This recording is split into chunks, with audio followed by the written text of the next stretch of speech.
I call this meeting of the Schertz-Cibolo-Universal City ISD to order. Let the record show that a quorum of board members is present, and that this meeting has been duly called, and that notice of this meeting has been posted in accordance with the Texas Open Meetings Act, Texas Government Code, Chapter 551.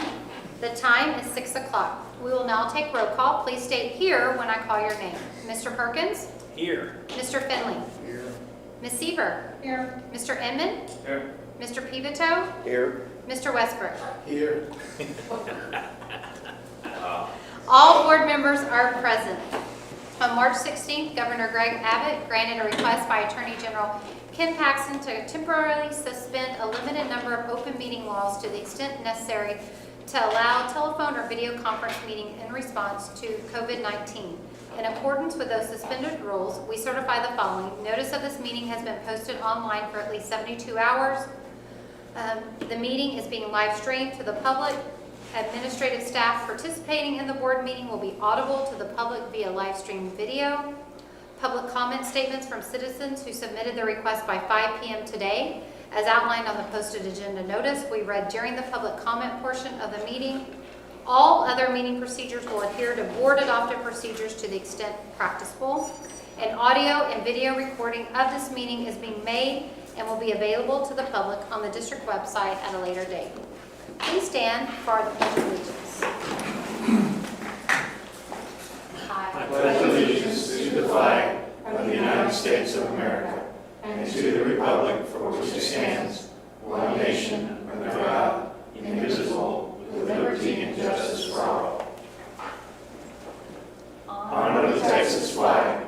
I pledge allegiance to thee, Texas, one state, under God, one and indivisible.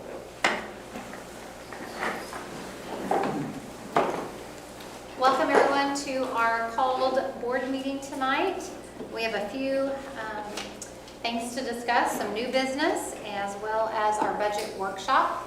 It's good to see a few more people in the room tonight that we have. Just a couple. We're still adhering by our social distancing as well. So at this time, we're going to move to public comments, and we've had some submitted, so I will read those out loud.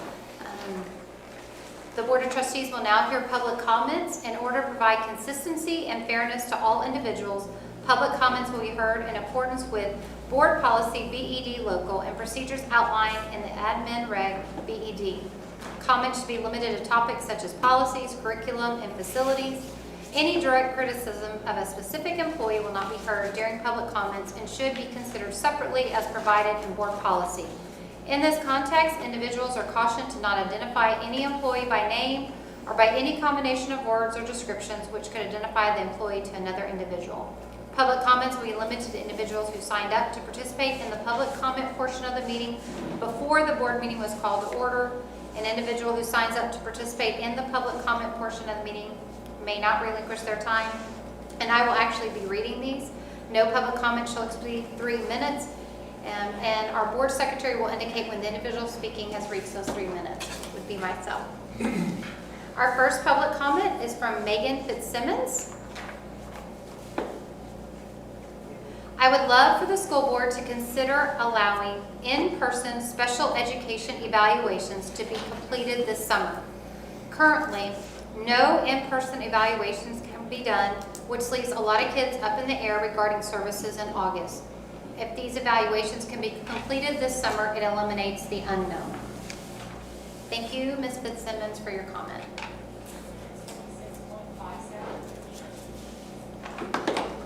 Our next one is by Nicole Delaney. The statement to be read. Please allow the option for people to do full-time remote next year.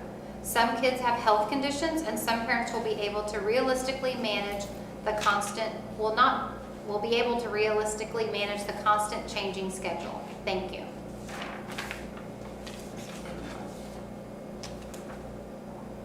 And our last public comment is by Michelle McLaughlin. The statement is, I'm okay with starting school early, but please don't extend the year of school by a day. The last week they don't do much and have mentally checked out from school. Please don't take time from Thanksgiving week. It's the last week of the month and the kids need a break by then. Last year, kids were exhausted when Thanksgiving break was the last week of the month. And thank you, Ms. McLaughlin, Ms. Delaney, and Ms. Fitzsimmons for your comments. Next on our agenda is new business, request for board approval of the SCUC school calendar for 2020-2021 by Dr. Edwards. Thank you, Ms. President, members of the board. What we're asking is for the board to approve a 2021 revised school calendar as recommended by the administration. The bottom line of this up front is the district is seeking to increase the instructional time or days during the 2020-2021 school year due to a loss of instructional time resulting from COVID-19. In addition, by increasing the school calendar to 180 instructional days, House Bill 3 allows districts to receive added half-day funding for school systems up to 30 days, or 30 additional days for pre-K through 5. This could include remediation and extensions for learning, either on weekends, Saturdays, or what we're looking at right now is possibly extension into the next summer, the summer of 21. As SCUCISD is designated as a district of improvement, or of innovation, improvement as well, but innovation. So we have the capability to adjusting our start time as a part of that. As you know, this is a topic of conversation that has come to the board on a couple of different occasions, specifically May the 5th and 19th. We also took the proposed calendar back to DIC, which is the group that we use to help us create the original calendar for discussion and feedback. Multiple conversations with our executive leadership team, our cabinet, and Team 1. And as you know, again, over the month of May, TEA and the Commissioner of Education were continuously talking about options of how we could possibly extend learning for next year, but also as a readiness for any type of disruption to next year's school calendar due to anything, resurgence of COVID-19 or anything else. So with that being said, any questions or conversations?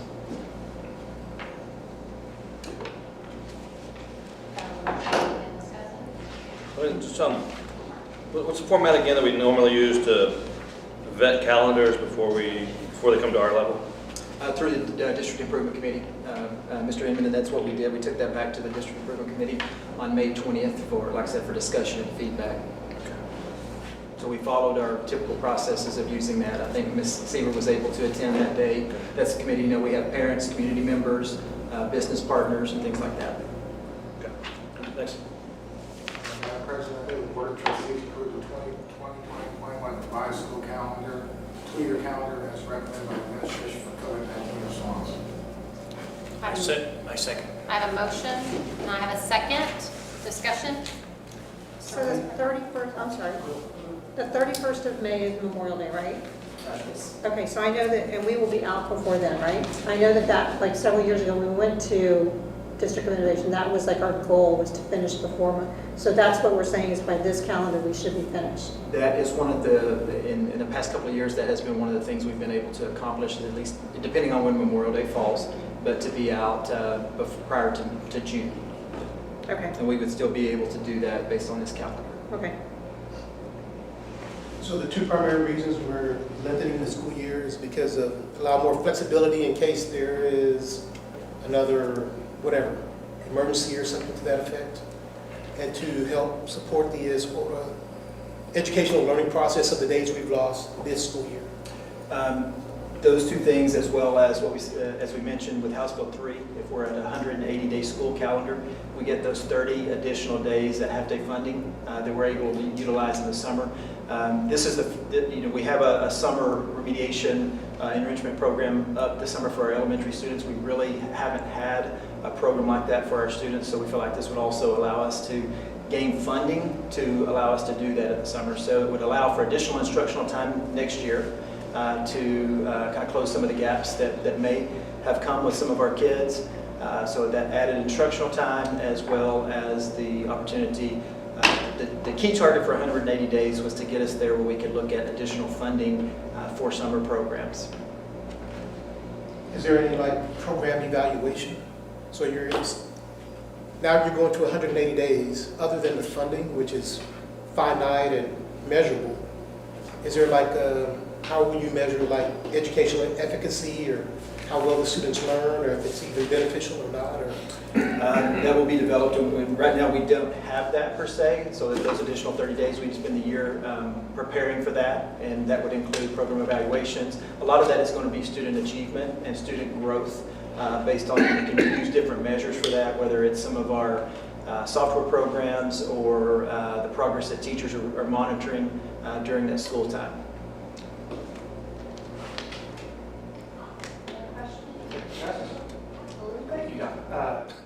No, don't give me Dr. So it hit me when I heard the word Saturday. If somebody was watching online and drove by and heard Saturday, the intention right now is not to have class on Saturday or the weekend, as Dr. Edwards pointed out. Having 180 days of instruction gives us the flexibility for up to 30 additional days, which I don't think we would take that, all of those days. And for pre-K through 5th grade, we decide which ones we're going to use. The intent right now is to do that next summer, so summer of 21. Give us the full year to identify the kids who would best benefit from that type of extended learning activity and to fully develop that program. But I just wanted to kind of clarify for everybody, it's not our intention to go to Saturdays at this particular time. We have a couple of days marked as late start days. Can you talk a little bit about that? So as we developed this calendar, we looked at the days that were already targeted for professional development, and some of those fell on Fridays, so it makes sense to have early release if we're going to do those days. 2 of them were on Mondays, and so part of the discussion came in, you come back over the weekend, you go to school half day, you get an early release, and then you start back school. So part of that was to kind of explore this option of you have the full weekend, you got a late start coming back in for that Monday. So once you start, you continue through that school week. It's a new concept for us, but it was one that we had discussed with DIC. So we're going to try and see how it works. I think it's great.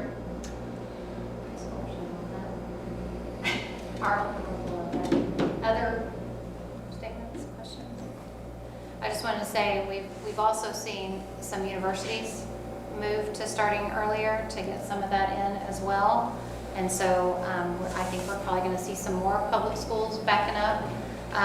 For those who have not seen the calendar yet, I know, just know that those were days already built in on most of them, and that we had professional development full days, and now a lot of those will be half days or late start or early release. Correct me if I'm wrong. And I know our teachers will lose some of their professional development days, but I also know that it went through DIC, District Improvement Committee, as well as they know that they want to see those faces in classrooms next year as well. So we want as many days with our kids that we can get. So I think the difference, correct me if I'm wrong, Dr. Evers, was like 7 days of that we're either going to be full professional development days, now they're going to be half days, or they lost. So around, am I correct that was? There were 3 days at the beginning of the year, 1 day at the end of the year that were professional development days that we turned into full days of instruction.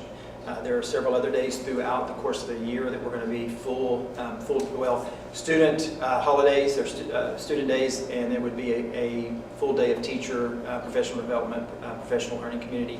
And the ones during the school year are the ones that we converted to a half day, whether that's a late start or an early release.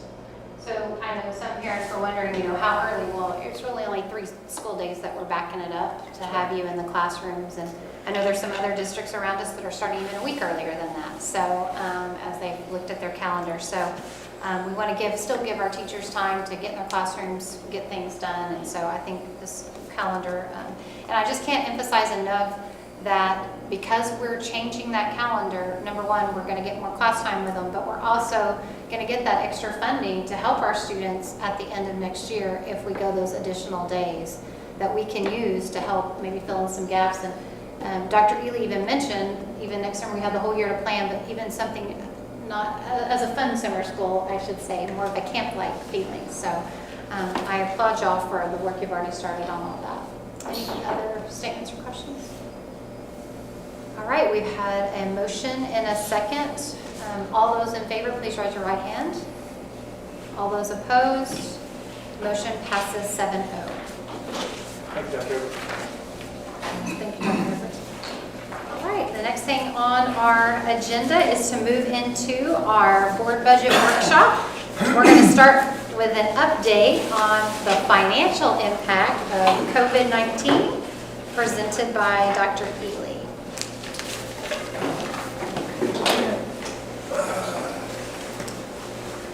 Thank you, President Dreisbach, members of the board. What you have coming down is about the first third or so of the presentation this evening, and we'll give you the next part here in just a little bit, and then we'll give you the last part here at the end. For those of you who like to skip to the end, we're going to hold it to the end, so I'm saving you from yourselves. So those will be coming around right here. We have basically 4 things that we would like to visit about tonight. The first 2 are pretty quick, and the last 2 will take a little bit more time for us to unpack and discuss. So I want to start off by talking about, here's tonight's agenda. We're going to talk about the financial impact of COVID-19, what we're looking at for summer, and then possible things that could be addressed and have a financial impact for us for next school year. Mr. Pruski is going to talk to us about CARES Act funding and other federal reimbursements. And then we're going to talk about our initial budget projections and look over a new way of looking at the budget, and then have a pretty lengthy conversation regarding debt service, and Dwayne Westerman from Samco Capital will be here for that. And then we'll talk about budget timeline. So as far as summer of this summer is going, instructional costs, we try to just put some of the things down that has been a result of the changes that we're experiencing related to COVID-19. First of all, as everybody here is aware, we joined the Region Service Center, Education Service Center 20 COVID-19 Cooperative, I believe in late April on that. We have now purchased 2, or in the process of acquiring 2 services for summer progress monitoring. Dr. Edwards talked a little bit about that, is how we monitor the progress of our students. One for reading is Learning A through Z, Learning A to Z Head Sprout. And really we're looking at our students on Tier 2 and Tier 3 of response to intervention. The math component that we're going to use is a subscription to Imagine Math. Obviously that's math. Again, that's for our students on Tier 2 and Tier 3. Do you have an update as how many students have registered for summer? So today what we heard was that those in K through 5, we have about 375 students that are taking advantage of this process of summer learning, or the extension we have that's going to be working with teachers. We have also launched obviously a website, as well as allowed students to keep their devices for some additional freeware in the summer. But as far as those that are in our program that we have put up there, about 375. That would include our ESY students as well as some of our ESL students. So we're very excited about that. Absolutely. That many kids taking advantage of summer offerings that we have. So thank you for giving us that update. Another thing, summer learning personnel costs. With more students and more different programs, we're going to have some additional personnel costs related to that. Dyslexia assessment is something that we handle out of the general fund. There is some assessment that was not able to go on at the end of the school year that we will be doing this summer for our students with dyslexia, or being assessed for it. We also have some from special education testing for students with disabilities. That's already being handled through a grant program we have, so that's why we didn't have it here, because it's not an impact to the local budget. The UIL made some changes in regards to what's going to be allowed for summer strength and conditioning and sports-specific skill development, which is hard to say, so I said it slowly. With that, and with the distancing requirements and the number of individuals that are going to be needed to oversee the number of students, as well as the cleaning protocols, it's a little bit more of a cost than we had built into the budget, so that's going to be a little bit extra.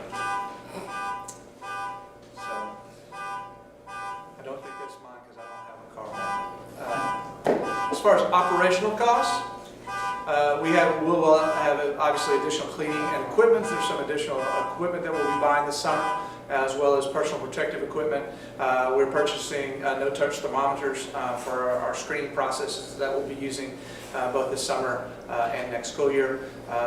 Computers, as we gave out devices to students all over this district around spring break. We're going to, as we are getting those back, we're going to need to clean them both externally and internally. Obviously clean the surfaces and then the drives as well. So it's an additional expense. And then the graduations that we'll be having at Lynn Stadium. There's a lot more involved when we're having to do these outdoor graduations with the very prescriptive rules that are provided for us by the Texas Education Agency. It's going to require some additional expenses in regards to that. Not too much, but some additional operating costs there. When we look at potentials costs for 2021, these are guesses now. We don't know if we're going to need to do any of these. And we may need to do different ones. Just a reminder that our district, campus administrators, and teacher leaders began meeting today to work on models of instruction and various plans that we may need to implement and move in and out of throughout the next school year. So some of the decisions that are made there, some of the decisions that will be made by our return to work committee that will be working in conjunction with our models of instruction task force will determine some of these things that we might need to do. One of the things that we have identified is as we moved into remote instruction, there's a need for a learning management system, and we've got a group that will be looking at that. So it's a unified platform to be able to not only house our curriculum, communicate with students and parents, but to be able to have our lessons and turn in assignments and those types of things on there. So we're looking at options for that. We perhaps may need additional technology for blended or hybrid instruction. We might need more devices, or we might need more subscriptions to different platforms. We will be looking at connectivity issues. That could be in the form of additional Wi-Fi hotspots, or it could be in other types of issues. And we're glad that some of our staff members are able to help out on a statewide level on connectivity with Dr. Burkholder joining one of the state committees on connectivity. So we're hopeful to learn with her learning there. We could have additional staffing needs, especially if we're having to move some of our campuses in for short periods of time into remote instruction. We may have additional substitute costs with either some staffing needs that we may have or other staff members being out. And then professional development will look a little different. We talked about flipping some of our professional development, either whole days or portions of a day into days of instruction. We'll have a need for some different virtual professional development and the need for some of our staff members to perhaps create those modules. So we've got some money in here for the professional development session creation. On the operational side, transportation is a huge unknown. Right now, under current summer guidance, a 72 passenger bus can hold between 11 and 15 students at a time. So what does that mean if all of our students are allowed to go to school, 75%, 50%, 40%, we don't know. What does that mean for the number of drop-off times and pickup times? Will that have to change? Some of the hard caps that we have are we don't have the ability right now to go purchase a bunch more buses. We may not have the ability to go find a bunch more drivers. So that's kind of a critical path, but we can use those more often and we can use them at different times. So that is a huge unknown. We appreciate Mr. Perez for all of his planning. I know he's working with other transportation leaders throughout the state. What are going to be some changes in protocols for sanitizing and disinfecting, both personnel and supplies and equipment? Talked about that a little bit for the summer. We'll see what our needs are going to be, perhaps additional costs for next school year. Utilities. There are going to be some accelerated filter changes for the quality of air in school buildings. Some of the things that have been talked about are the modifications of air handlers and air exchangers by bringing a higher percentage of outside air into the buildings. And as you know, in our engineered systems, if you increase the amount of outside air during the hot and humid parts of the year, it takes more to cool and dry that air, which puts more of a strain on the system. So we don't know if we're going to have different protocols that we're going to have to respond to that. So that's just something that we need to have in our back pocket right now, and just know that may be a change that we'll be looking at. Again, wide unknowns. We just want to give you kind of a flavor of some of the things that we're going to have to be flexible about next year. So those are just some of the things that we'll be considering. When we met at our most recent budget workshop on May the 5th, we mentioned that unprecedented times call for unprecedented flexibility. This is some of that flexibility that we're talking about. So with that, we're going to go into the second portion of our time together tonight and talk about CARES Act and federal reimbursement. For that, Mr. Prisky will take us through that section. Okay, thank you. Good evening.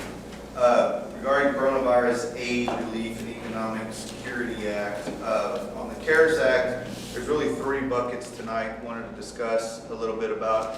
One is ESSER, the Elementary and Secondary School Emergency Relief Fund. The other is Coronavirus Relief Fund, and then additional funds to come, question mark, as you see there. First up, wanted to discuss a little bit about ESSER, or ESSERF, if you add the fund to the back of that, the Elementary and Secondary School Emergency Relief. This is an allotment established by TEA, and this allotment is based on your state comp ed number of economically disadvantaged students. It's a federal award to the state, managed by TEA. It'll be done through as a grant system. And you can see there on the second bullet, the award to SCUC right now is $782,000 and some change by application. What that means is the districts need to apply for this. 95% of that award will go into the FSP program, the Foundation School Program, to go into that formula, and the district will likely have 5% of the remaining funds, roughly $39,000, and that is to assist any PNPs, private nonprofit students. So students that attend private nonprofit schools in our district, we would then be charged with providing these equitable services. This, as the bottom line there, it's not an additional funding source for SCUC. So it's pretty much, in layman terms, these dollars come from the federal government, will go straight into the state foundation school program, 95% of it there to help offset any future challenges for state funding. Okay, so that is ESSER in a nutshell. The takeaway on some of the trainings that I've been listening to and some of the meetings was, like what I mentioned, it minimizes the likelihood that ISDs will be forced to adopt tighter budgets that restrict for the next school year while legislative budget starts, the legislative work starts there. The funds there then, as I said, is a grant and pretty much can be used for almost like regular FSP money there. So anyway, questions on ESSER?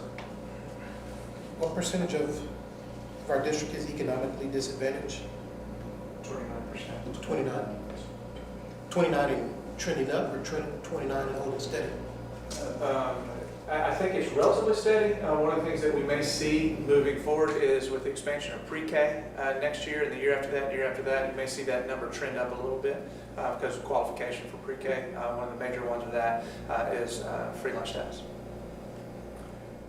So equitable services, just to touch on that, this is, it's kind of like Title I students, but with ESSER, this is for all students that reside in those, with those PNP schools, and districts can provide, as it says there, students can provide services rather than dollars, and this could be tutorial services, remediation services, social services, equipment, things to that nature. So moving forward into this is again where a PNP resides in your district boundaries, not like ESSA where if a student lives in your boundary but goes outside to a PNP. Okay? Repeat that again. So the guidance that we have is this is regarding PNPs inside your district boundary, not outside. So if they came from a different district and they're going to that school, but that school resides in our school district, they still can get that Yes. funding from us even though they may live across town. Right. So it's the PNP that resides in our district. And right now, for example, OLPH, outside of our district, we don't have, that's not part of this equitable services clause. Do we have some? Well, that's outside of our district. So, Oh. do we have any inside? Yes. I don't think we have any private schools within our district that are of this age. The only one that I can think of is right down off of, what is it, Elbel, right here. When you go down, that it's a pre-K. Oh, first back? Yeah, Yeah. so, yes, ma'am. Well, just anecdotally, I mean, this, going back to the 80s, we provided special ed services for students out at OLPH. I don't know when that stopped or why, but I know we did it back in the 80s. But, you know, it's just either here or there. Sounds crazy, but are they in our district? No. Geographic? Well, yeah. there was different rulings back That's right then. there, right, okay. Yeah, just, They're we had students that lived in our district who attended OLPH. Yeah. Right. And so we had to provide them with their special services. Mr. Inman there and Judson. Okay, so the second coronavirus relief fund, the CRF. This is another grant program that will allow reimbursement for some COVID-19 related costs that are not reimbursed by any FEMA guidelines. Right now, we do not feel we'll have any FEMA reimbursement clauses for us or cases. This is up to 75% of expenses incurred or obligated by the district by May 20th. So the summer, anything over past May 20th, that's not going to be caught by this CRF. So this is a grant fund again. The limit is $250 per economically disadvantaged student in your district count. You can see there that SCUC has a count of 4,629 students. You apply the metric, that's about $1.1 million, and 75% of that is about $867,000. So to tie this up is a start date of March 1 through May 20th. So these are expenditures or obligations that have occurred within that time. Most of ours for that would be such as premium pay or any kind of additional supplies and materials. And at this time, we don't feel it would be all of that $867,000. Yeah, it's not an entitlement of that amount of money. It's how much money we've spent. We can get up to 75% of that reimbursement. We're not close to that number through May 20th. Or guaranteed. We are applying for it. Yeah. So I don't know at this point, and maybe some people do, but how much money is available Actually for sit this there. and the different people who are applying for it and the need. I think that's why they have hedged their bets with up to 75, because if they only have enough to fund 60%, then they've met the strictures of it. So then on the next slide, you can see an example of allowable and unallowable costs there. So allowable are costs incurred during the pandemic. These are costs that are not accounted for in the most recently approved budget as of March 27th. And again, incurred in that timeline of what I mentioned earlier, March 1st through May 20th. So again, an example, premium pay, cleaning supplies, materials, things of that nature. Unallowable are expenses to the state share for Medicaid, damages covered by insurance, because we didn't sustain any damages, so this is not anything for our concern. And then payroll or benefit expenses for employees whose work duties are not substantially dedicated to mitigating or responding to the COVID public health emergency. So with that being said, again, the premium pay for our employees who were here for the cleaning side, the cleaning supplies and material are probably the highlights of this CRF for this grant. Food service?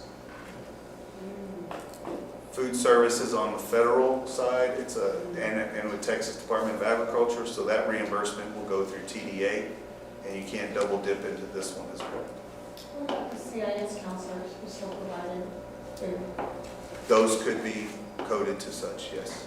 CIS requested it and were approved for CARES funding, so that might be dealt with. Okay, so, and there's, As an entity, they were. Yes. Okay. okay, so that's interesting. And I'll just stop there, so we'll make that note there. Okay, so then on the third bucket, if you recall at the start of this, additional dollars to come. The CARES Act also includes $300 million for the Governor's Emergency Education Relief Fund. Governor's given wide latitude for the allocation of dollars. This is very unclear at this time. And if some of these $300 million, as what was just mentioned a few minutes or seconds ago, could be funded into the CRF. So the Commissioner will be making announcements in the upcoming days on how this additional dollars will be allocated. Wait, I might have missed it, but I don't think we did purchase any extra technology devices. I know probably other school districts did. Would that have been allowable in that CARES relief fund? We could have applied for that. Just wondering. Yeah, so I don't think we did. Well, we have them, so. We have it. We have the devices, so. We deployed the devices that we already owned. Yeah, exactly.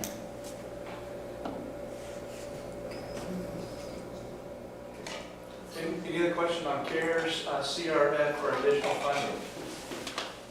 Thank you, Wayne. You want to pass it down? Sir. Sir?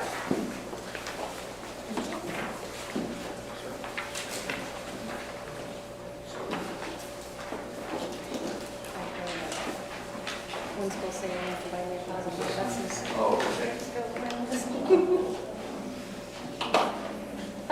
I saw those sitting over there. Mr. Perkins, that's probably a good idea, re-up on those cookies. I know, I was just thinking, I might have to go get me a cookie. All right, so now we'll get into a little bit more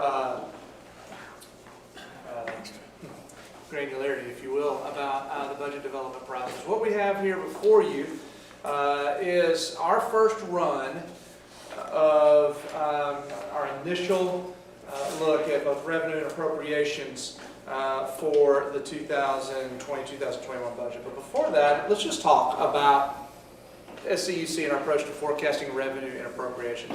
As a new superintendent coming in, I've been here now 4 months, hard to believe, but I've been here 4 months. It's been a good run, thanks for having me. Wayne, as a CFO, is still, gosh, you're just finishing out your first year. And you'll recall last year in the creation of this budget, it started with Paige and Wayne landed the plane for us, but this is still his first complete budget cycle.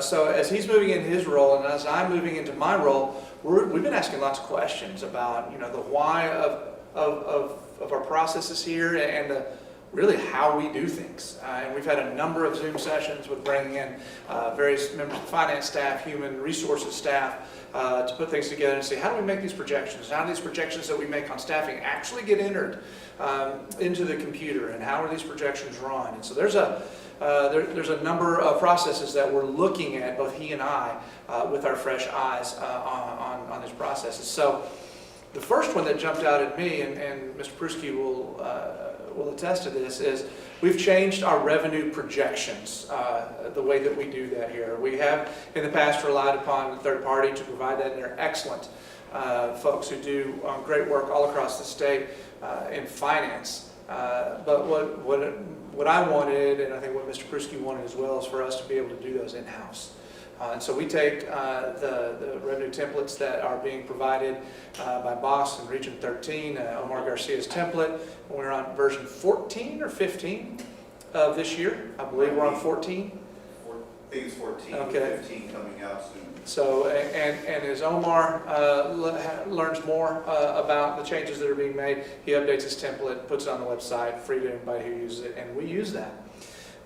And so using that, we take that and translate it into something that's going to be a little bit different visual for you than you've looked at in the past. And I think, based on what I'm learning from the executive leadership team, we're going to take this to a different level of board involvement with the actual different parts of the budget as we go through this summer. So one of the things that I want to do, basically two things in this section of the presentation. One is I want to orient you to the new template and how it works, because this is what we're going to be using from here on out this year and in future years. And then I want us to have a discussion when we get to the end about the types of budgets that we have balanced budget, surplus budget, and deficit budget, what makes the most sense, and what have we done in the past. So, moving forward, if you look there up on the screen, this is the template. And I'm going to break it down in a way that you can see it better, so relax. And I know it's really small print on what I've handed out to you. But at the top, I think you can see my cursor. Can you see my cursor there on the screen, President Dreisbach? Can you see my, can you see that? Or, okay. I don't think we can. All right, well, the top portion Y'all see it? No. is revenue. So that's how we put all the revenue together. The kind of middle portion is appropriations. And the bottom of that shows the excess or deficiency and then the impact that it has on the fund balance. So I will take you through all of that. But let's look at the revenue detail. Can you see that okay? Yes. Okay. So I blew this up for you. What we're looking at is the adopted budget in August of 2019, our current year adopted budget. As you recall, House Bill 3 mandated property tax compression, so our maintenance and operation tax rate for this current year was 97 cents. House Bill 3 also moved us from a prior year value to a current year value. The way we used to do that, we would know what our values were from the previous year, so we would know based on our tax levy how much money was available via property tax collections. What we didn't know this year is we had to make projections, and that's how it's going to work from here on out under House Bill 3. So we made a projection of about $56 million coming from local property tax assessment at 97 cents per $100 of valuation. Okay. The next thing, we have our local contribution to the revenue. Local interest earned was about, we projected about $1.2 million. Remember, we were in a different interest rate environment. Interest rates were climbing through March or so of this year. And so we were, as years were going by, we were putting a little bit more in our projections on this because interest rates were increasing. Local co-curricular is gate receipts. And so think about, when we go and for all the different things that we pay admission to. Other revenues would be things like facilities rentals, the Y, and the other facilities that we rent to that. So we're projecting about $453,000 of revenue in that area. The next box you see is federal funds that we either get an entitlement for, an allotment for, or reimbursement for, and it goes into the local funds, the local part of the budget. Schertz, and we've talked about that a little bit. That is our that is our reimbursement for Medicaid services that we provide in the school district that we can bill the federal government for. So we projected about $1.6 million of reimbursables based on the services we were providing. Impact aid, as I think we're all aware of, being a district with a lot of military presence, that is money to help our military students and military families, and ROTC is pretty self-explanatory. State funding for prior year, this is actually property value. We do property value studies that allow us to recoup some discrepancies on property values. So we had about $300,000 that we projected that we might receive this year. And then the next one is the state computation. Again, we took this number at the beginning of the year from the folks that we were working with, that we give all of our data to, and they give us this number. That's why it's under State Foundation School Year. There's actually two calculations. There's the Foundation School Program, which is the first one, and the Available School Fund. That's the per capita allotment that comes from the oil reserves in West Texas. That was set up 150 years ago by the legislature at that time. There's a permanent university fund, there's a permanent school fund, and that's what allows us to take that distribution there. TRS on behalf is something that I just want to explain what it is because you will ignore it from here on out. That is money that we get from the state, $6.1 million that we get in revenue that we immediately give back out for TRS related expenditures. So it's an inflow of $6.1 million. You'll see it in the appropriations here in a minute as an outflow as well. Okay, so that's just kind of ignore that. But that's if anybody's listening, TRS stands for? Sorry, Teacher Retirement System. It's our pension that we have in the state of Texas. Thank you. I just figured somebody's listening. We have so many acronyms. BFPs and OL. And OLPH is Our Lady of Perpetual Help. in case Exactly, you're I know, wondering, too, I so. thought of that later, I was like, we probably shouldn't say the So, thank you. And so we adopted a revenue budget in August of $134.2 million. So, as we have, were you raising your hand? Yeah, just a quick question. Sure. Local interest earned, Yes, sir. which bank is that, or how do we get that? It's roughly 2% of the 55. The 1.2 million is roughly 2% of the 55 million. You want to talk about where we have our money? That's in, a lot of that is in our pools, Texas pools. We have a different investment accounts across the board. It's not all sitting, well, in the bank depository that we use is Schertz Bank. But a lot of the investment funds and everything on the investment side is spread across those investment pools. How much of it is in the bank, is cash? I don't have that with me today, but I can get it to you. And that changes payroll to payroll, because that's where money goes in when we make deposits, from property taxes and payments from the Texas Education Agency. It goes out every time it's payroll. So we can give you a moment in time number. But Mr. Brusky is one of our 2 investment officers, and they get training every year, and we do quarterly updates on that training. And we very much make sure that we are protecting the liquidity and the security of our assets. That's why we use the pools that are provided for by TASB and other state agencies to work with other school districts to pool that money in a conservative approach to making sure we preserve our taxpayer dollars for their use. I get it, I was just trying to figure out if the 2% is roughly standard versus negotiable, and how that 2% was, how much but I get it. So, yeah, and bear in mind, we got bond funds in there that are gaining interest too, and so that goes other places. So, I think doesn't the state dictate pretty much the type of investment we have that money in? I mean, we can't just choose what type of. the Public Funds Investment Act Right. and that goes, that's codified in state law, and so we have to follow that. That's why I was kind of talking about a little bit about liquidity and talking about preservation of capital. We can't go invest, overseas in speculative investments or Bitcoin or those types of things. We have to make sure that we are very conservative and follow the strictures of the Public Funds Investment Act. And that's why I said Mr. Brisky and our other investment officer get trained on that and make sure that we were following that. So we came, as we started this budget development process, we asked our folks in finance, Mr. Brusky and our 3 accountants or CPAs over there to make some projections based on where we were in April through the end of the year on where we were going to end up.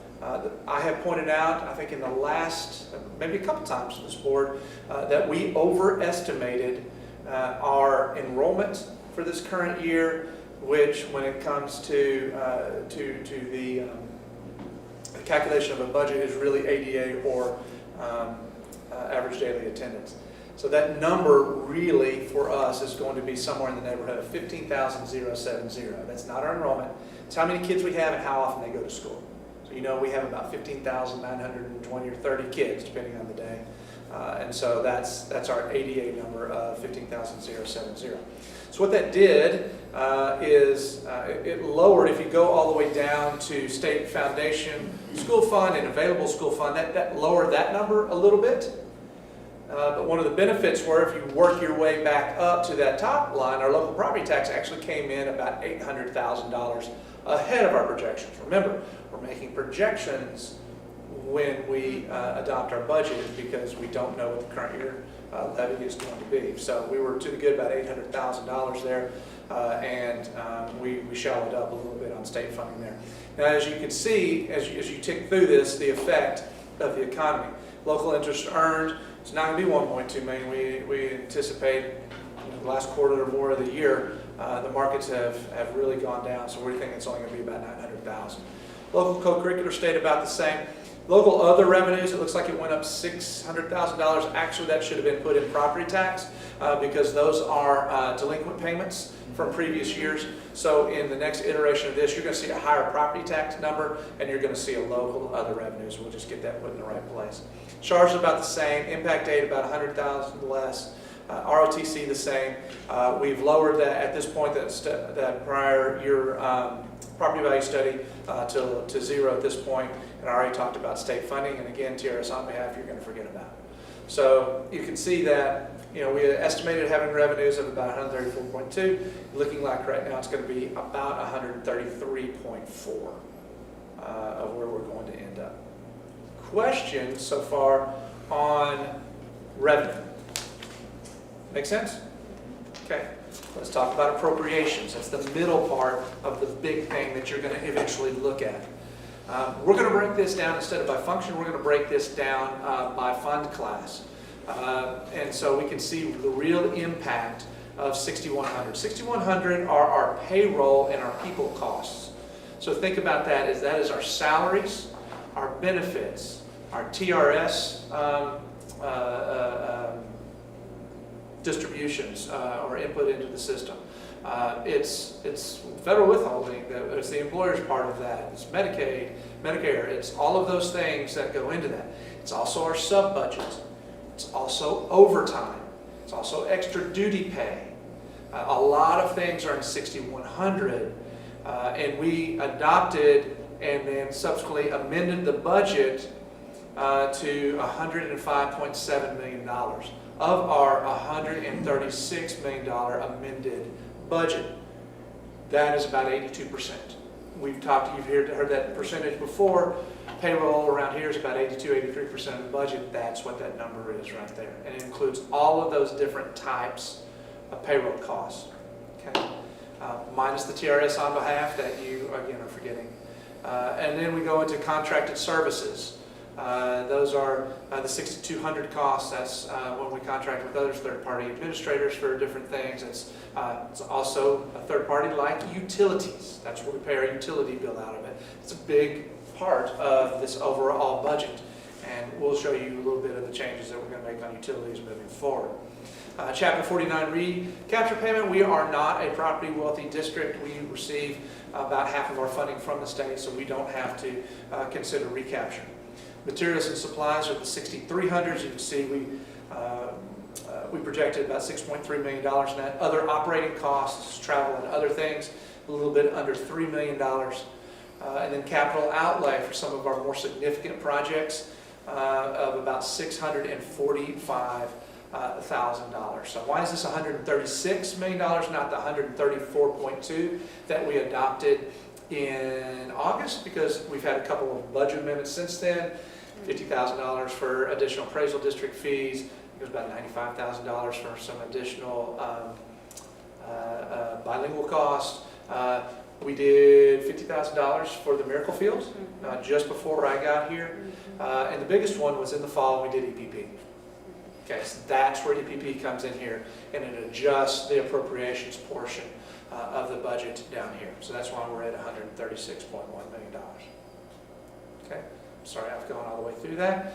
Now, what was the forecast here for April on the appropriation side? Well, our payroll costs are lower than our forecast all the way through the end of school.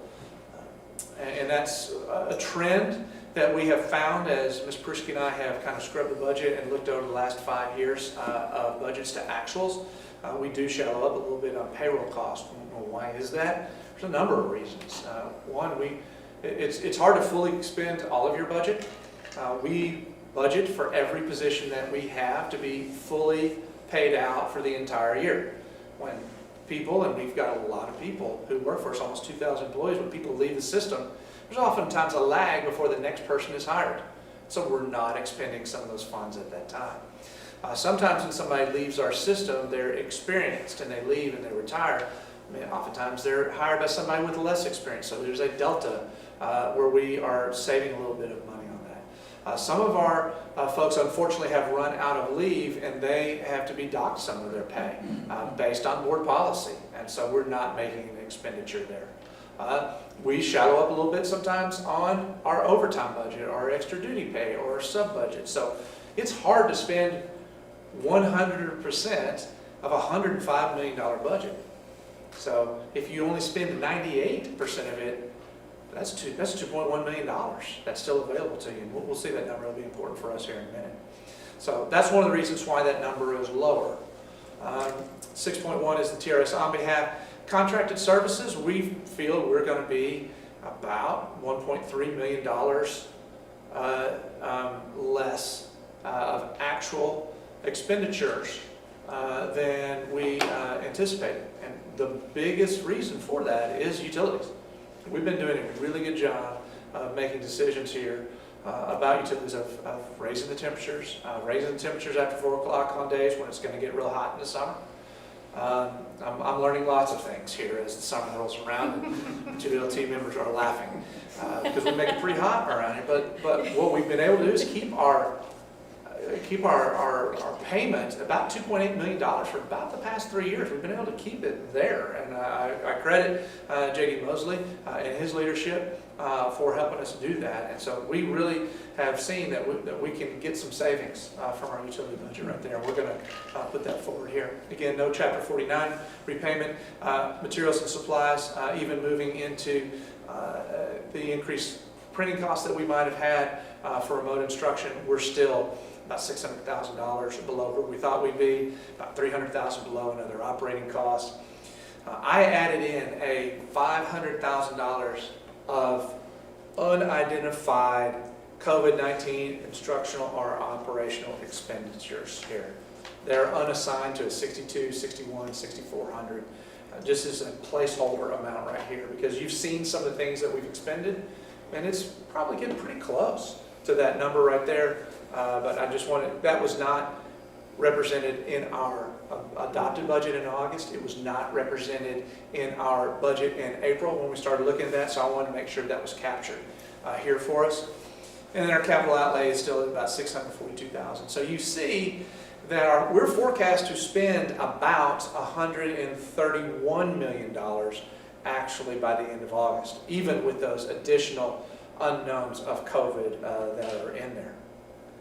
So this is the 2019-20 adopted budget from August, both revenue at the top and expenditures at the bottom. Next to it is the April updated projections through the end of August 2020. And you see down here at the bottom, and I will circle it in green, that we are projected right now to have a surplus of about $2.3 million. Okay. Where does that come from? Most of it comes from payroll, but you've seen that some of the places that we've underspent as well that are contributing to that, including utilities, including some supplies and materials. And so that is important. I do, there's nothing to knock on here. I can see a situation where this number goes a little bit higher. I won't say how high yet, but maybe by the time we get to summer, and additionally at audit, when our auditors finish that audit in December for the fiscal year ending August 31st, could be a little bit higher than that money. That money goes back to the general fund. So if you look at the bottom, it's hard to see, but our beginning fund balance at audit at the beginning of this year was $43,400,000. Our estimated ending fund balance with this surplus is about $45,800,000, or $45.8 million. That's a healthy fund balance. That is a well-planned and thought out. That is 126 days. That's about 34% of the appropriations budget that is available in the M&O, the 199 general fund balance. We'll talk about other fund balances here in a minute. So that is current year. So I'm going to stop before I go into our projections for next year and answer any questions that you may have under current year, both adopted and where we're projected right now. Do we have any personnel costs in that contracted services, or do we pay all the personnel directly? No, we do have some contracted services that are done through other personnel, third-party members. Yes, sir. Testing, we do some assessment through that as well, yes, sir. I remember we had a pretty healthy audit of those contracted services a few years ago. 2 years ago, Yeah. we went through that exercise. Because it's deceiving when we look at that name of contracted services, what really falls. There's quite a few things that fall in there that we discovered. So. Other questions? No, I just want to say I appreciate it. There's some numbers I've never seen before, and I appreciate that. So. It's a different way of looking at it, and I just want everybody to get comfortable at this. So as we start working through, you'll be a lot more familiar with it. You'll just look at it, your eye will go to the place that you need to, and we'll see these numbers change.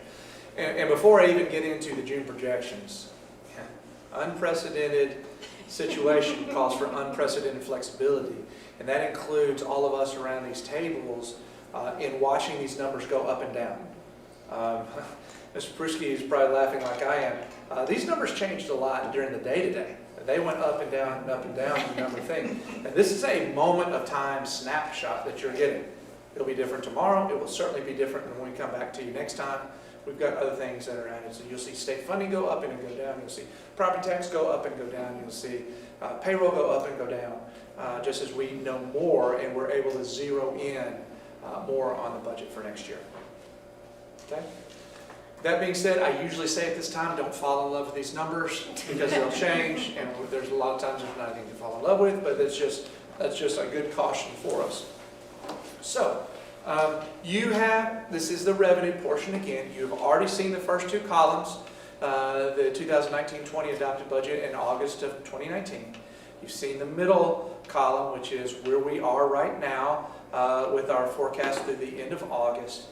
And the last one is our first run for next year's budget based on our assumptions. So let's talk about those assumptions. Let's go all the way to the top with average daily attendance. Talked about this last month in our May budget workshop, that we had to try to predict, that all school districts are trying to predict how many kids are going to come. Are kids going to stay home? Are they going to move away with grandparents? Are they going to try online learning? Are we going to get more kids because maybe in the economic situation they can't afford private school?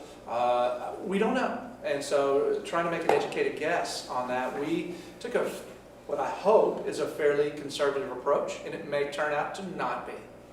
But our approach was to roll over all of our current kids from one grade level to the next, exit our departing seniors, and make a projection on incoming pre-K students. And that had the effect of reducing our ADA, or our enrollment about 1%. If you take that 1% reduction in enrollment and apply that to ADA, average daily attendance, you get an ADA number of 14,920. That's what goes in and impacts those state foundation school programs, that number down there of 59.9, and we'll get to that in a minute. Okay?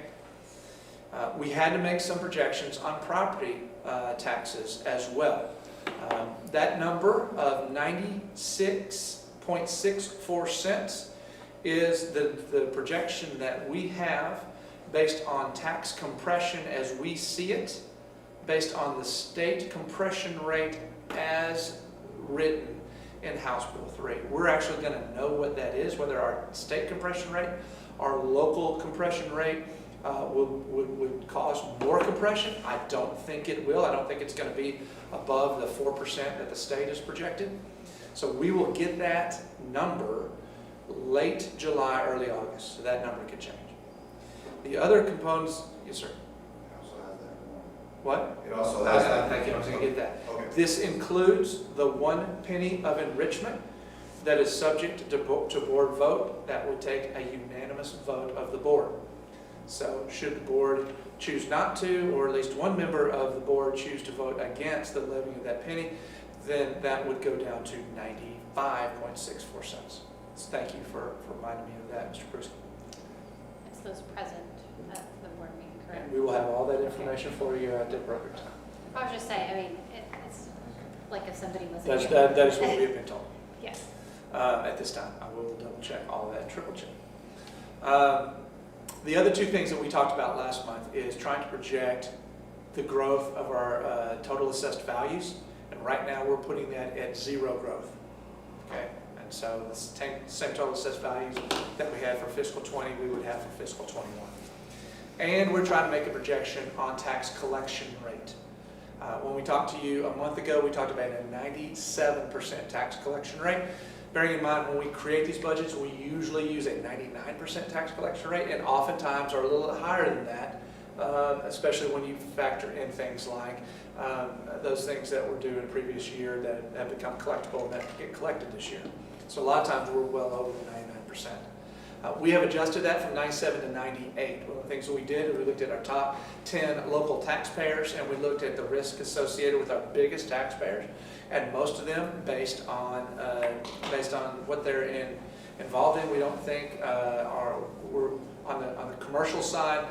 We could lose too many large commercials. Now, mid-sized businesses, we could. One of the benefits, we talk about the negatives of being a district that is so driven by rooftops. 76% of our tax base is actual homes. This is a situation where it helps us, though, if our folks remain employed or are able to pay their taxes at the end of the year. It actually buffers us a little bit in this. So we've adjusted our parameters from 97% collection to a 98% collection. And that is what you see reflected in that $55.9 million right there. Again, local interest earned. Again, low interest environment, we're checking that number down to 500,000. Co-curricular would be about 480. Other local revenues, again, down to about 813. SHARs, about $400,000 reduction there for some of the services we did not provide the last quarter of the year.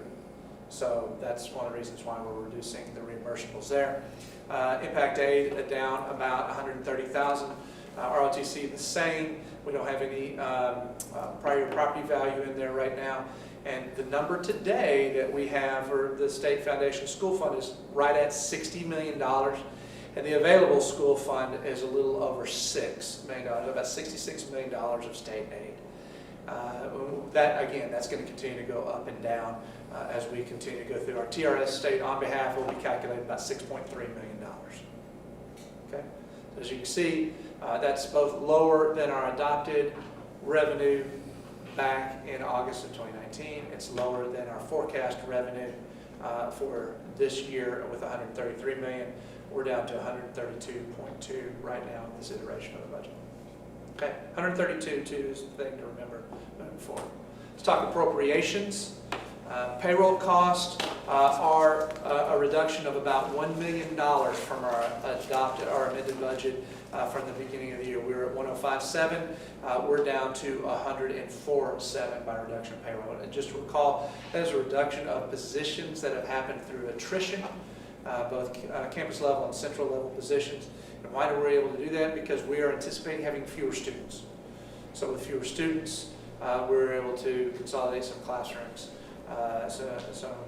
Based on our enrollment counts. And I appreciate Linda Cannon, and appreciate Kimberly Ferguson on the special education side. I appreciate our principals all across the system in their work to be able to find those efficiencies and staff us up based on the number of students that we're planning on having. Now, what will happen if we get more students? If our ADA goes up, then we will hire more teachers. Because that is one of the flexibilities that we need to be able to have. A lot of times we want to be able to hire those teachers in the summer. We want to hire them before June and July roll around, but we have to remain flexible. If we have to hire teachers at the winter break, if we have to hire teachers during the middle of the semester, then we will do that. And I think we're going to have some opportunities to do that. We've got people graduating all over the state, and there aren't teaching positions available. So it'll be a different year for us in regards to that. Moving through, that's the payroll, TRS on behalf again, that's the washout money there. Contracted services you see going from 14.3 to 13.4. That is primarily the reduction in utilities. And we talked about that last month, lowering that about $900,000. And we believe we can do that with pretty much, we have the capability to do that. And lower that on the top. Now, again, we talked about the first section. What happens if we have to change outside air handling? Again, that's an unknown. But right now, knowing what we know, we're reducing our about $900,000 of our utility payment there. Other operating costs about the same. Materials and supplies about the same. I've got $500,000 of COVID-19 instructional unknowns. unpopulated into the various other parts of it right now as a placeholder amount. And that may whittle its way down, it may get larger, and you may see it work its way into the 61, 62, 63, 6400 costs. Okay. That number then is a $134.4 million appropriation budget. So that with a $134.2 million revenue budget puts this into the template this way, and I will highlight where the green arrow is showing right now for the June iteration of our budget a deficit budget of about $2.1 million. I have the arrow going to this school year and showing a surplus of $2.3 million. And so if you look down here, and I moved the arrows for you, the fund balance at audit at the beginning of our current school year in August of 19 was $43.4 million. If we adopted this budget in its current situation at the end of next year, August of 20, or August of 21, excuse me, our budgeted, our fund balance would be about $200,000 more over that 2-year period, if that makes sense. We're putting it in the bank current year, taking it out for next year. So, I'm going to pause here for some discussion related to what you're seeing on projections for next year, the concept of the deficit, and how that works with our budgets. Any direction you want to go. I'm going to take a sip of water and throw it to Mr. Aaron. So we talked about our student population projected to decrease, and we're not looking at doing a pay raise at this point. Correct. So we've got a payroll cost here higher than what we have this year. So how do we end up with a higher payroll cost if we're less students and no pay raise? We have $1 million less than what we adopted last year. Again, this is the middle column that you're seeing is kind of where we think we're going to end based on where we are with the coronavirus situation and some of the other just some of the other payroll things that we have in there. Okay, so we budgeted $105 million, but we're looking at 102 right now. So then we're saying next year it's going to be 104. So I guess I'm looking at it, we're going from 102 to 104. I understand what you're saying. So, this is a weird year because we weren't in school for 11 months, and so payroll's just a little different. The point I think you're driving at is well made. There is still money available. It's actually lower than it. We have substitutes and a bunch of other reasons, and that's why we got the 102. That's probably not going to be the case next year. No, it will probably be this case to a certain extent. I believe that it will be the case, ceteris paribus, all things being equal, that we're having school more in a normal fashion with most of our kids still coming back, assuming these parameters right here. I believe that there is money still available in payroll because it is hard to spend 100% of that budget.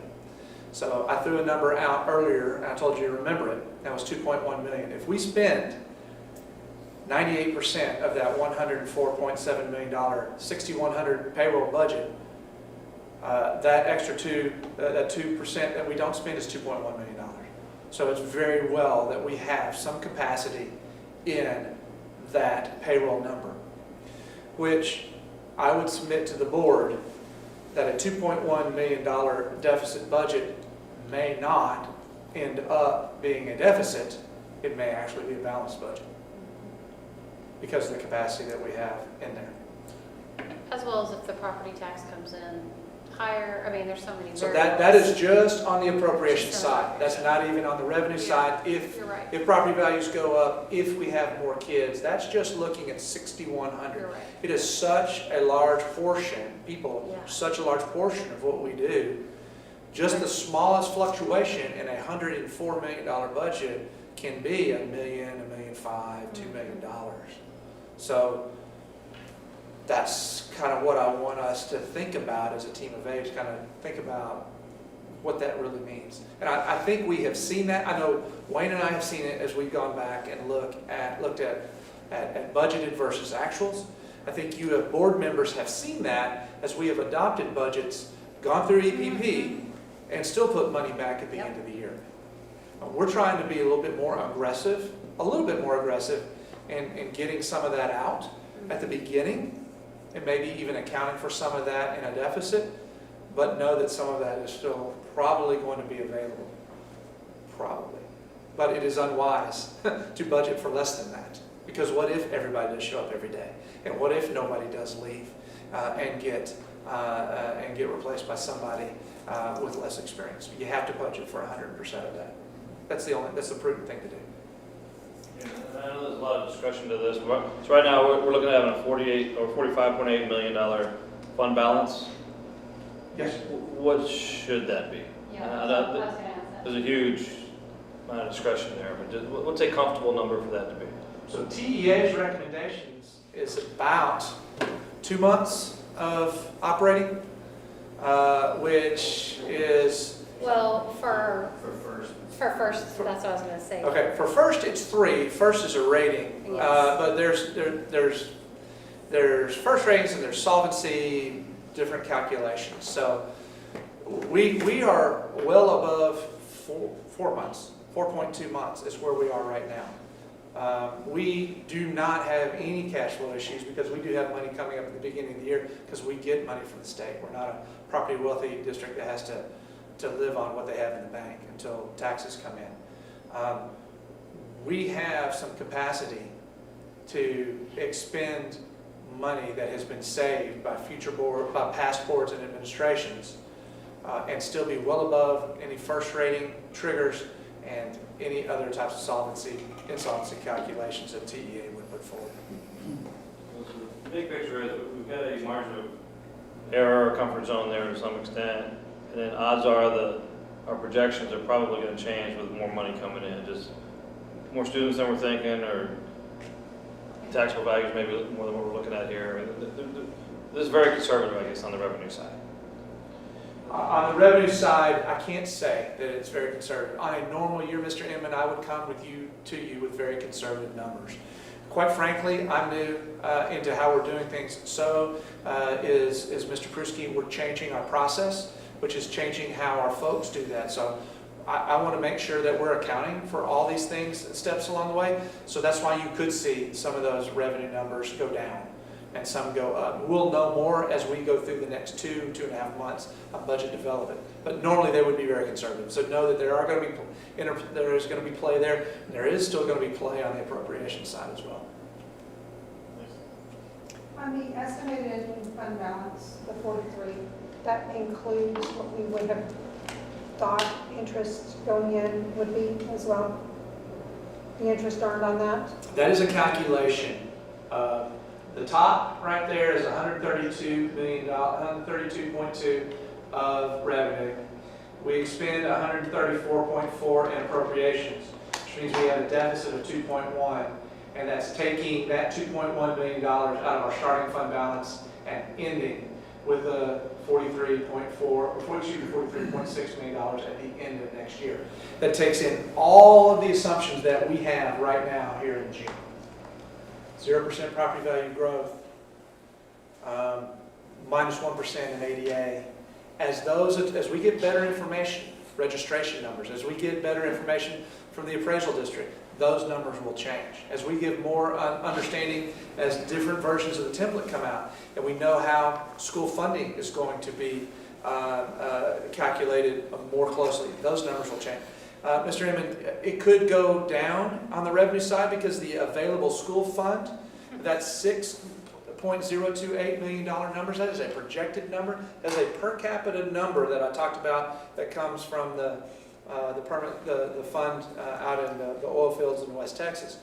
We usually get 200 to 250 per child in the first year of the biennium, and we usually get 350 to 400, maybe a little bit more in the second year of the biennium.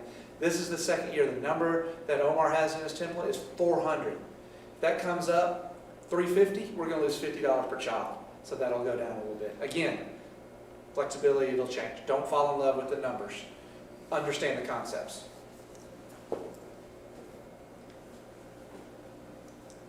Excellent questions. I know we've got lots more. How often do we, or how much interaction do we have with the tax assessor and what their estimate is? I mean, is that a weekly thing, or have they been kind of? It's been, I talked to Guadalupe County in May. I have not made a phone call yet in June, being June 2nd. So we're going to be ramping that conversation up as we go through here, because as we go forward, those values are going to be needed for TEA in late July and early August to set our tax rate, because that'll go through the TEA process, and the TEA will give us our tax rate by August 5th. So there's a tight window there in July and the early part of August.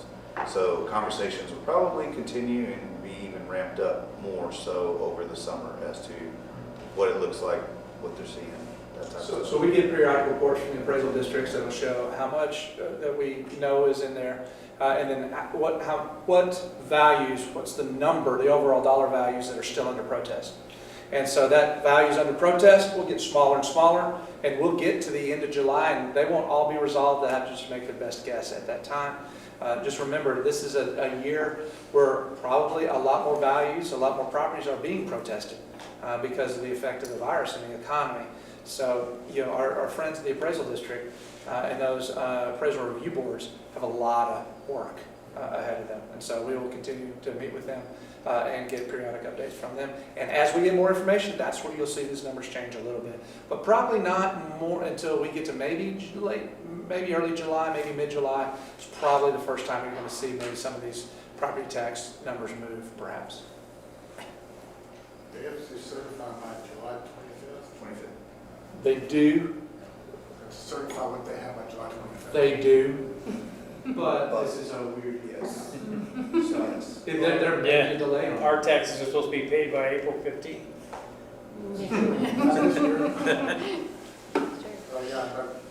right, it would be minus any outstanding appraisal. Sir? It would be minus any outstanding challenges. Yes, they endeavor to get those all done by the end of July, so they know what they are to certify them. But, you know, at the very end, there's still a few that are out there. And that number may be bigger. Honestly, I don't know how they're able to work through that. Because when I was in the appraisal district, we were doing stuff for challenges up into November that actually got to the board. So, but normally about 99% of them are taken care of by the time they certify. Hopefully it'll be that way this year. Yeah, that's what we're hoping, that we have a really good idea of what that number's going to be. Okay. Other questions? So allow me a reflection. In looking at the way we have budgeted traditionally, we have, as I said earlier, been able to adopt a budget, come in under budget, perhaps use some of that money for EPP, and still put money back in to fund balance at the end of the year. In most years, at least the last 5 we went and looked at. What I am showing you here with a red deficit number is a way of accounting for the fact, well, there's 2 things actually. Number 1, are we comfortable spending a little bit of our fund balance because we have socked some money away for when we need it in unique situations and we have a healthy fund balance? 1, do we have the will to do that and bring that down? And 2, there's a very real chance that we would not, under normal operating conditions, have a fund balance, have a deficit of that amount. It might be much less, or it might even be more of a balanced budget, recognizing that we still have some capacity left in some parts of our budget because we don't spend 100% of our budget. I know we've talked about, and we've been proud of the fact that we pass balanced budgets, that the revenue equals the appropriation. I'm wondering if we need to have a conversation that our revenue really hasn't met our appropriations. Our revenue has exceeded our appropriations, or actually our appropriations have been lower than our revenue because our revenue numbers have been breezed out. Is that a different lens that we might want to consider looking at budget development moving forward? I want to throw that out. Kind of talked about that concept before. You see it now. We don't need to necessarily have that discussion, but I think we need to have this ongoing conversation throughout the summer as we develop this. If you have any reflections on that, let me hear. I have one. Well, old man story, I've been dealing with this school district's budget since 1984 and seen a lot of different ways of doing it. And I've just developed a lot of flexibility when dealing with these things. And I was totally prepared to go into next year with a budget that's not balanced, totally prepared for that. I'm really concerned about the 21-22 school year. That's why I'm thinking, we need to be as cautious as we can this year and protect what we can. If we need to use the 2.1 billion out of the fund balance to balance the budget, so be it. And like you said, we may not, more than likely won't need to, but may. But I'm concerned more with the 21-22 school year budget than I am about this one, to be honest with you. So I'm going to be ready to be totally flexible about the budget for this coming year. Because there's a lot of unknowns. I appreciate that. I will say that the administration shares your concern about the next biennium. And we are very aware that decisions that we make, both on staffing, Well, they would have to change laws. They would have to change laws to really do a whole lot of damage to the funding this year. But that doesn't necessarily mean they won't, because they'll be in next year, because they'll be in session. Yeah. And that's the most dangerous time in the state of Texas. About 140 days. Yeah, 140 scary days. if not longer. I'm with Dave. I'm very concerned about the 21-22 school budget, just what's going to happen economy-wise, oil money. I mean, I don't think the public realizes that even oil prices affect, and you just showed on that line item, it affects us. And so it's obviously a rippling effect of many things, property taxes, everything. But looking at the budget this year, and I have a math minor, I appreciate your leadership. Yeah, well, sometimes that can hurt us, but I appreciate, I knew every year, and Gary has said this many times, and Gary, I'm sorry I'm going to quote you here, but we always have money at the end of the year, and he's right. I mean, we typically do. That reason is you're taking off some of that extra at the beginning because it's more realistic in some ways right now of what truly is there. And so we could do multiple EPPs, and we have in the past, but we still come out, and sometimes we put money in the fund balance, and that's because these broken down line items weren't at 100%, and so you're just trimming it off the front end when we were saving it off we were looking out the back. That's how I look at it personally. Now, I brought up those three letters, EPP, which we typically go into the fund balance and do some of these projects and things. I know that's we're not even discussing that right now. That needs to be a part of our discussion. It can be tonight, or we can bring information back and kind of talk through that at a later date. I'm happy to do that. But as I've been told, since I'm the newest one to the room here, that EPP was created as kind of a way to address those not annual expenses, but major expenses that come with band uniforms and some technologies and technology devices and things like that we know not going to come up every year, but when they do, they have long life cycles and they have big price tags. We had to figure out a way to do it because we did not have that money in our annual budget. So we can do a number of things. We can continue our process of knowing we have additional capacity in our appropriations, coming back in the fall and maybe in the spring, allocating that money for EPP purchases. That's one option. Another option is finding out how much is needed and actually plugging it in this budget in the 61s, and a lot of it is in 66, and materials and supplies in 63, and putting it in there. But what happens in the next biennium when we're going to get really reduced? I have this $500,000 for COVID-19 instructional ops unknowns. We could make that an EPP line. We could put a portion at the beginning identified for EPP, show a deficit budget, and then see how it goes through the next year, and see how are our property tax revenues, how many kids showed up, what are our projections for ADA, and then let us know if we can actually expend that appropriation there and allow us to not expend it. So there's a number of ways we can go. And there's probably others, but there is an understanding on the part of the administration. Those are costs that are going to keep coming around. If we don't pay them, if we don't buy the band uniforms one year, we're still going to need them the next year and the year after that. So we're going to have to figure out as a board administrative team what makes the most sense for us for our next year budget, with the specter of a wildly unknown next biennium.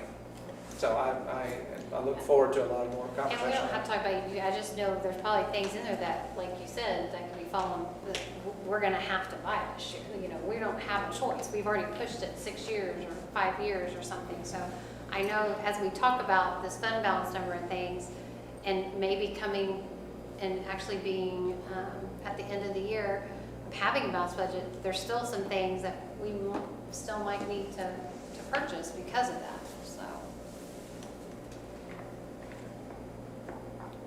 Other questions, comments, or discussion? In reference to EPP, I think we prioritize what's first in that stack, what needs to be done, what has to be done for this coming school year. There's some things that have to be, that we have to purchase in this coming year. So it really does need to be part of the budget. If they haven't purchased, we gotta spend money, we gotta find money for it. So that has to be part of this budget going forward. Bob and David and Amy, the 21-22 budget scares me badly because there's so many unknowns. This right here being unknown, the current situation we have with COVID-19, if it continues on, with oil prices the way they are, and the legislature going into session in 140 days, who knows what's gonna happen there. So that's one that worries me. But like David said, if we have to spend $2.1 million on our reserve fund for this next year, so be it. We'll spend it because we have to provide education for our students.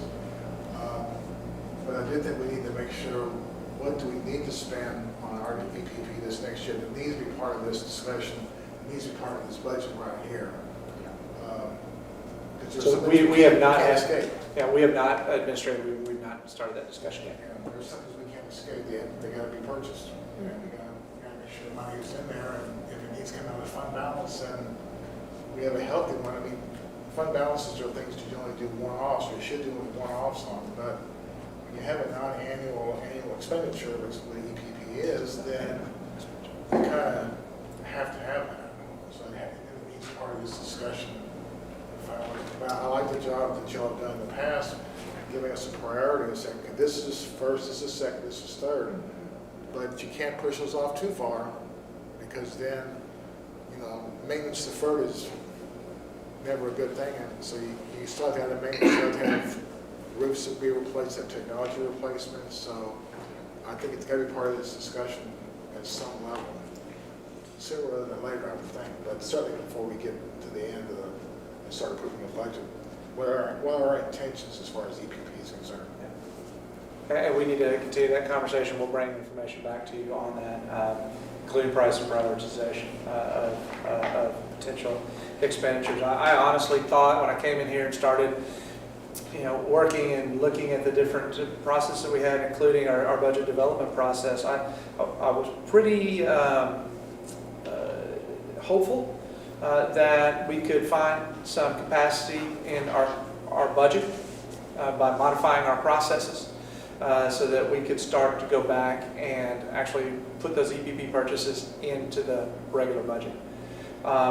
Then COVID hit, the uncertainty of next year, and the huge uncertainty of the next biennium makes me a little reticent to plug them in right here to just take them out. So that's just where I am. You know, on June 2nd, I reserve the right to change my mind on this. It is a fluid situation.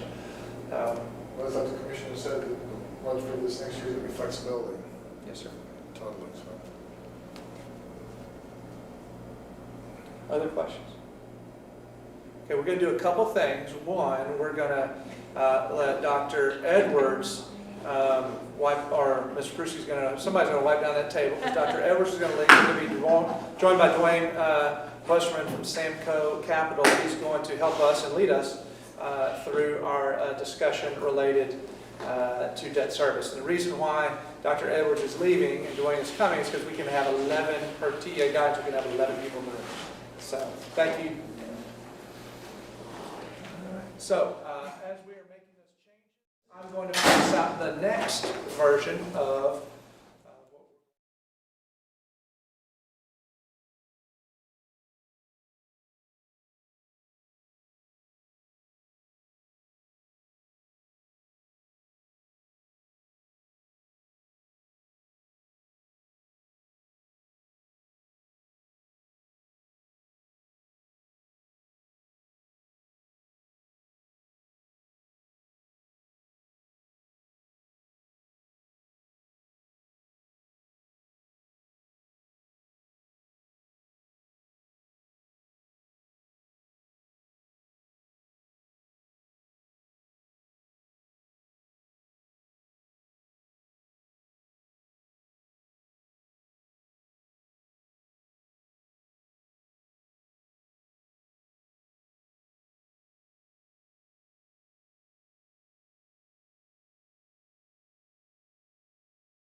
sorry.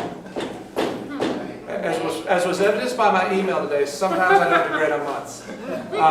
When we talked in May at our last budget workshop, talked a little bit about our debt service history, and what you will see from 15-16 through current year is that our debt payment is in that second column. The tax revenue generated by the INS tax rate in the final column is that number.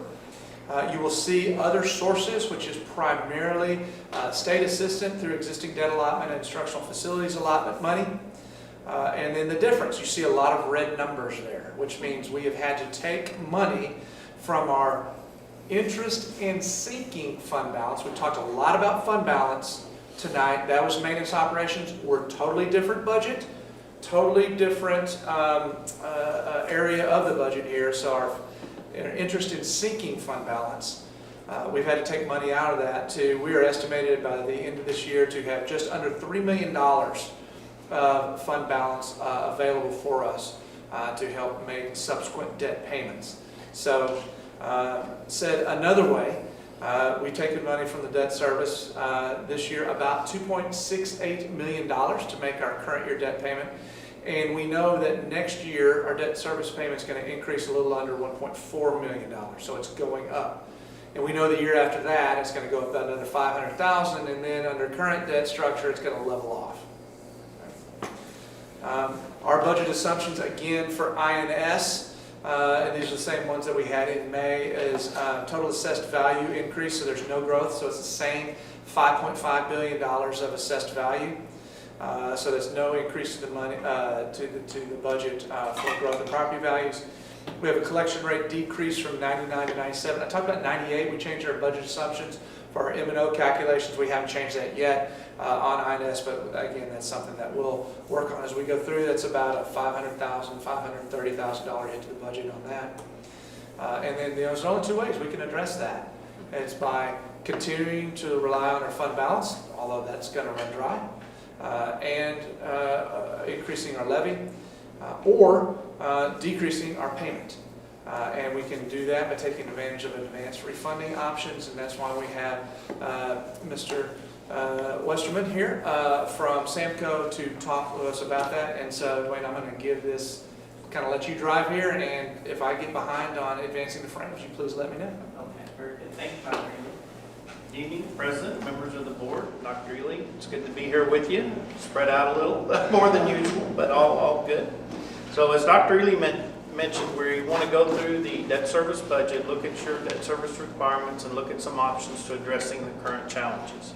So with this analysis, as he mentioned, we are using several key assumptions: a 0% growth in assessed value for the tax year 2020, growth in the year following that at 2%, and the years following that at 3%. Tax collections calculated at 97%, and we will assume no additional state assistance for debt service purposes, and we assume the starting INS fund balance of just under $3 million. Go on to the next page. Numbers are small. I realize Dr. Ely had shown them in a previous slide. For 2021 fiscal year, the debt service requirement, it goes up to $30,400,000, about a $1.4 million increase over this past year. And then a smaller increase in 2022, and then pretty much leveling off after that and starting to decrease years later down the stretch. Again, reiterating, if we assume no growth, the taxable values are being used are $5.8 billion. And we are trying to address debt service requirements of $30.4 million. And below here in this chart shows what the INS tax revenue would be at different INS tax rates, ranging from the current 45 cents up to the max of 50 cents, versus what our debt service payment would be, and then what that difference is. And that difference, of course, would have to be taken at this, with nothing else is done, would have to be drawn down out of the fund balance, as was mentioned. So at 45 cents, we don't have enough to do that. At 46, we still don't. It actually, we go on to the next slide, it would take 49-cent tax rate for us to be able to meet the debt service requirement with the INS tax revenues and using the INS fund balance and drawing it down to a small balance of $550,000 left after that point. Some of the rules of thumb, the data points and all these numbers, each penny based on this valuation at 97% collections brings in $571,000. Each percentage of collection increase adds $265,000 to the revenue, and each percentage increase in taxable assessed valuation growth brings in an additional $257,000. So that's for the math majors and others in the room Minor. who want to do a little back of the envelope math and say, okay, it's not 97%. What if we do come in at 99? Is that going to solve our problems? Well, no, it's going to add in about $530,000 of additional revenue, and so that can kind of help you understand. Okay, this will move it a little bit, or this will move it a little bit more, in case you want to be able to do that. So we've been exploring various options to consider to avoid needing to have to go to a 49-cent INS tax rate. So below in this table, again, it's a little small, I apologize, but is a listing of the district outstanding bond issues and their upcoming call dates or their option dates when they can be refunded or paid early. The next ones coming up for this option are the Series 2013 issue in February 1, 2022, the Series 14 issue in 2022.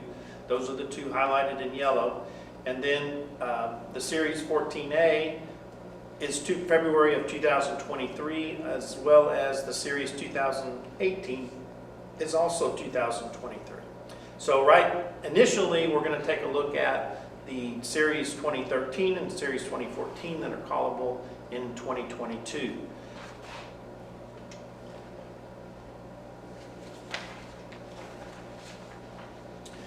So you might recall, I'm going to step a little off the page here just for explanation. In the 2017 Tax Reform Act, advance refund, we used to be able to do tax exempt advance refundings for tax exempt debt one time after an issue was done. In the Tax Reform Act of 2017, advance refundings were outlawed as on a tax exempt basis, but we can still accomplish them on a taxable basis. It's not as advantageous as tax exempt because obviously taxable rates are higher than tax exempt rates. But with the current rate environment, the taxable rates are so low that we actually have an opportunity to consider this and see if we can apply it to accomplish what we're looking for. So we will look, actually we have looked at a multitude of possibilities as far as advance refunding is concerned to address the challenges. Again, we focused on the series 2013 and 2014, but we've kind of settled in as far as how our best advantageous path is right now is to use the 2013 for a taxable advance refunding with some portions of the series 2016 issue to help us work the maturities and work the debt service payments out so that we meet what our targets are. We also then would project refunding the 2014 issue on a current tax exempt refunding basis in November of 2021. And then following that, those other two issues, which are actually larger, that are callable in 2023, we can look at refunding those as early as November 2022 on a tax exempt basis. And if need be, we might have to, if we had to, we could look at them as a taxable advance refunding somewhere closer to that point. That 2023 call, those bonds total almost $95 million, so that's going to be a bigger chunk that we'll have a chance to look at and possibly take some advantage of in a couple of years. Okay. So, with the utilization of those ideas on the refundings, that's 3 different refundings we've modeled, and the various structures will allow us to be able to go and set a tax rate that would range anywhere between the 45 cents and 50 cents and not draw down any INS fund balance over the next 3 years. Again, using our assumptions of 0 growth, 97% collections. The savings in the projected refundings, particularly in the, we're talking about the advance refunding that we can do this summer, is dependent upon which tax rate we focus on. If we look at doing the 45-cent tax rate, we have to shift more savings up to the front end, and it dilutes our overall savings in the later years, so that we still end up with a net savings of $871,000 over the life of the issue. On a present value basis, because we've pulled up the refunding and pulled up those savings in the first 2 years of about $4 million a year in those first 2 years, on a present value basis, we actually have a $4.3 million present value savings. So it's sizable in that regard, but over the life of the issue, it equates to 871. The savings grow as we add pennies to the tax rate. At 46 cents, the savings over the life of the issue is $1.2 million.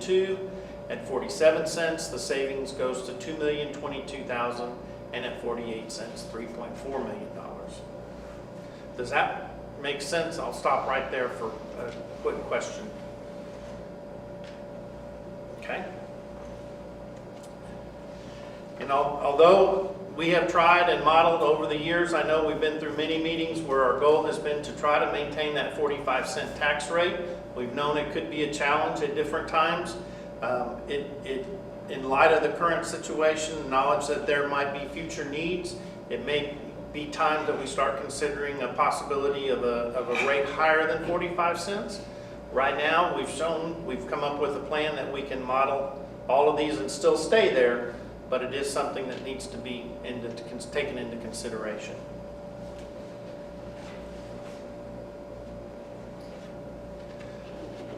This is a little hard to read. This is our municipal market data index, and what it does is it graphs the municipal tax exempt yields on a perfect AAA bond issue, and the red line that is, I know this is hard to see here, the red line that kind of starts in the middle on the left-hand side at 1 year, and on the far end at 30 years is at the very bottom.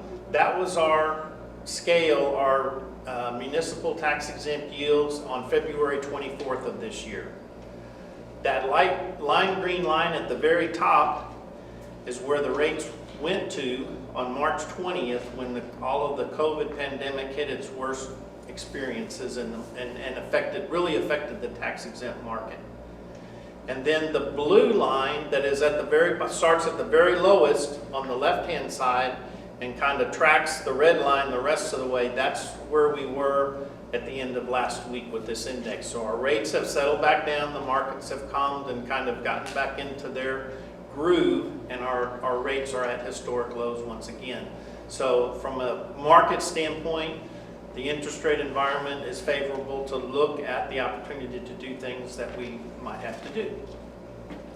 This next page is just a different illustration of that same interest rate environment. It picked a 5-year maturity, a 10-year maturity, a 20-year maturity, and a 30-year maturity, and their interest rates. On the left-hand side, that's February 24th. That highest point is March 20th, and then it comes back down from there. We had a few hiccups along the way, but our rates have again settled back down. And we don't currently, with all the things going on, we don't see any driving force that would indicate that they're going to go up significantly in the near future anyway.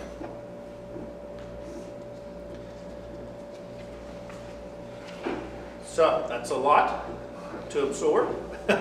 We've done a lot of conversing and looking at this over the last month or more. And again, I asked Nick in the office, I said, give me these scenarios. I want to have a copy of everything in case there's a question. And he said, well, there's over 200 files. So I said, okay, we don't want to.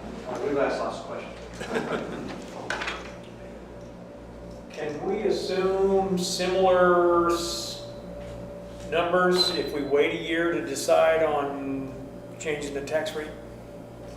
Well, we can't get through, we can't get through this year without doing something. Okay.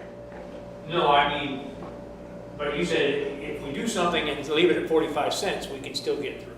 Yes. So what You show those numbers that were 45 cents is about 800,000 and 46 cents is 1.2, and can we assume similar numbers like that if we waited a year? So we would have to, We do the refinancing like you talked about to get through this year and wait a year to consider a tax increase. we can do that, yes. And it'll be similar numbers. It should be similar. We're always subject to I some understand. drastic in the market, but based on our current, and we did on the future refundings, we did build in for the refunding in the second refunding that's smaller, we added 120 basis points to the current market to build in some conservative factors in that regard. So I feel like we're in a good position if we take care of this year, and then you can look at that in future years.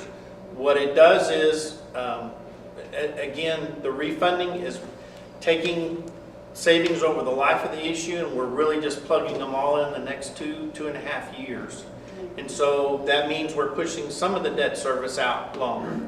And create this problem later on. And it potentially, but we're still generating an overall savings. Our savings are greater than our costs down the road. But that also limits our bond capacity for future years as well, correct? It does affect the future debt service requirements. In the later years, it adds between 200 to 500,000. If we go on the 45 cent, $200,000 to $500,000 a year to the debt service, like in years 10 through 30, 10 through 25, I should say. So yes, that can have an impact later on when you're looking at future debt. We do have, again, looking at those a couple of other refundings, and then the year after that, there's some more of the bigger issues we had from the 2017, the bond issue and others. They will be callable at those times. We don't know where rates are. We don't know if they're going to actually be able to provide us benefits then, but it's possible. On the This is page 8 of here. Okay? 1, 2, 3, 4. I guess on the 2 slides where it says we assume no growth, taxable value as shown. So 2021, that's basically $30,423,000. Actual debt service payment. Yes. And so what we're looking at either the 45, 46, 47, 48, 49 tax rate, right? Yes. And using the data points below, which is each penny brings in with 571,000, and each percentage of collection brings in 265. Yes. So over the last 3, 4, 5 years, what's each percentage increase in TAV? Over the last 3 or 4 or 5 years, I know is that something reasonable? Because that's a factor in, right? Yes. So we factored in for this information, that's assuming no growth next year.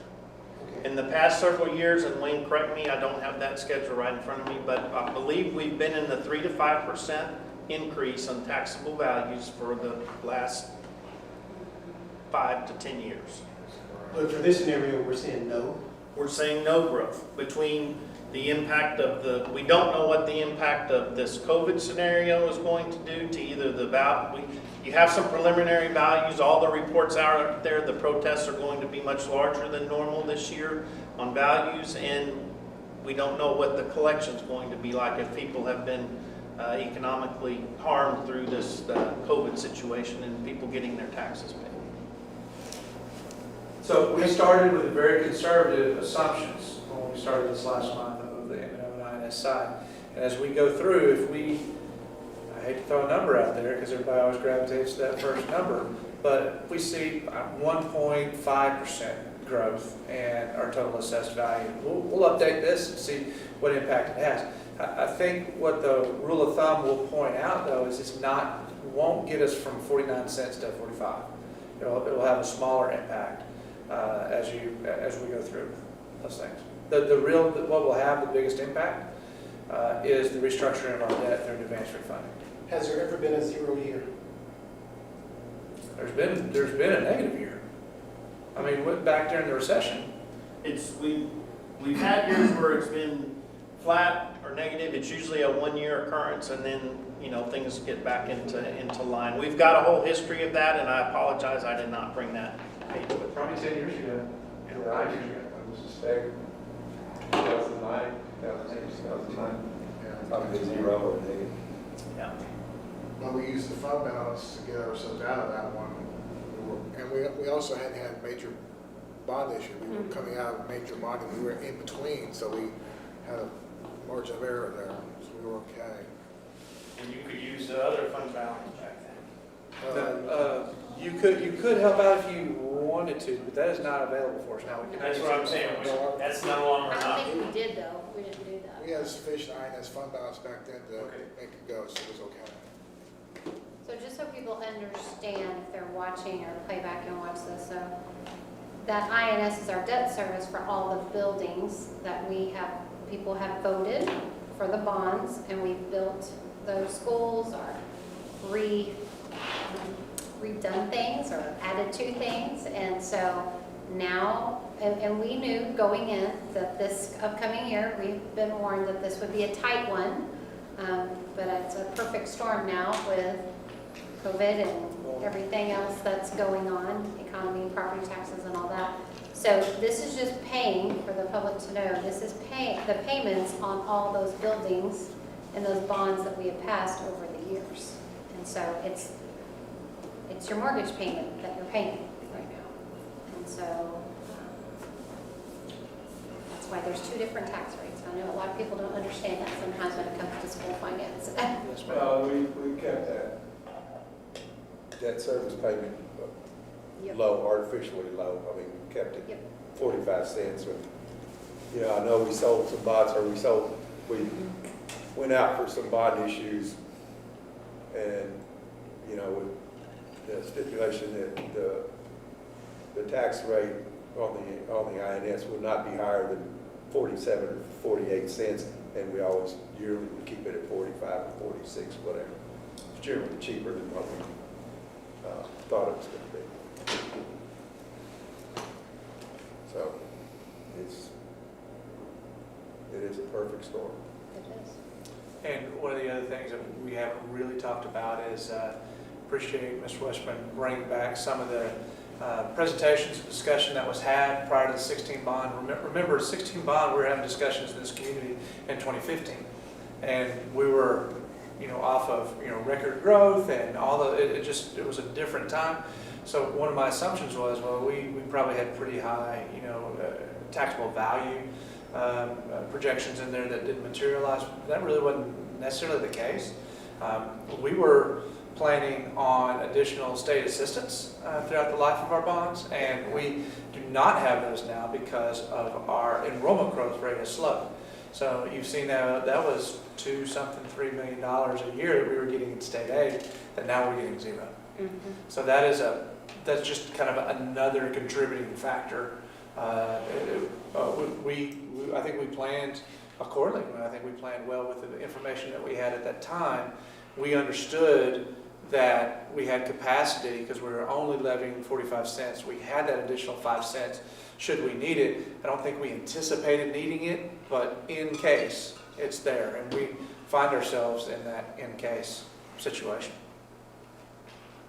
But with that being said, we have opportunities because of a very favorable interest rate environment to do a taxable refunding and pay a little bit, in taxes, but get better, as you saw the numbers there. We save money over the life of the debt if we go through these refundings, that needs to. We need to really have that conversation. If that's something that we want to do. If we do, we need to move fairly quickly on that. There's a couple options for us, and we can talk about timing here in a minute. It would be hard for me to see the administration recommending a 49-cent tax rate for next year on INS. I'm not saying what we're going to do, but I find it hard to believe that we would do that. Where I sit today in early June is probably our best bet is since we're going to get savings and a bunch of net present value savings, to consider some advanced refunding and adjust our debt service requirements here in this next couple of years, and still continue to have a conversation about what's the most appropriate tax rate, but not be up in those high numbers that we were talking about. So I played my cards face up.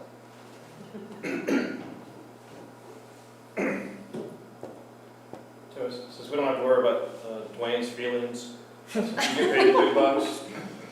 What do you suggest you do? I suggest we look towards this advanced refunding to make some adjustments.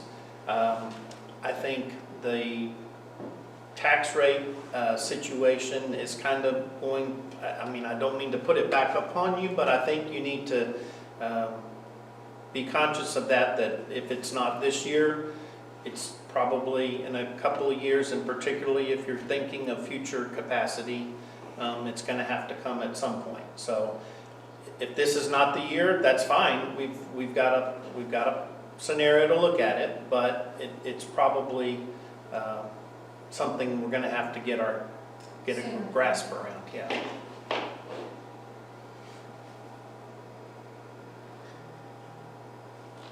On a different fund, but a similar topic, that last golden penny, do we push that off, or We can't. we gotta take it? This is the 1 year, according to House Bill 3, this is the 1 year that we are able to That's do it. that. So we're kind of forced into that. That would still be if we didn't do anything on the INS tax rate, that would be a slightly lower tax rate next year than the one we have this year. It goes from 97 cents to 96.64, assuming that's exactly what we get from the comptroller. Which is quite a bit less than, I just want to keep going back to what it was before it was compressed. That's with the fifth golden penny, right? That is with the fifth golden penny, yes, sir. Yeah. I know it'll look like everybody's taxes went up, but they were compressed, so they are going to be paying less. The tax rate will be less. Tax How rate. much they pay Exactly. is subject to their assessed valuation. True. Of course, course, you're not gonna know exactly what those figures are gonna be until you actually execute the refunding, until you actually get the interest rate at that time on that day. But these are gonna be pretty close. We feel like this is a reasonable projection. These were run as rates as of last week or week and a half ago. But I think we're in the ballpark, yes. And there's some more refining. We've done a lot of scenarios just to get there. Now that, once we kind of feel like we're on a path that you all are comfortable with, we'll refine and maybe we can make some more improvements to it. But I think we're close.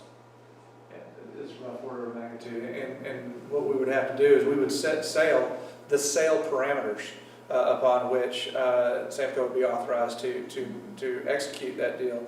And so, if they didn't get it, if market conditions change, they wouldn't go through with it. And we can set those and allow them to do that. I talked a little bit about timing. I may just jump in here right now. We have an opportunity to perhaps go to the market in mid-July to perhaps late July or mid-August. And if we wanted to hit and have the maximum flexibility to go as early as possible in July, we would need to consider this for action 2 weeks from now at our June meeting.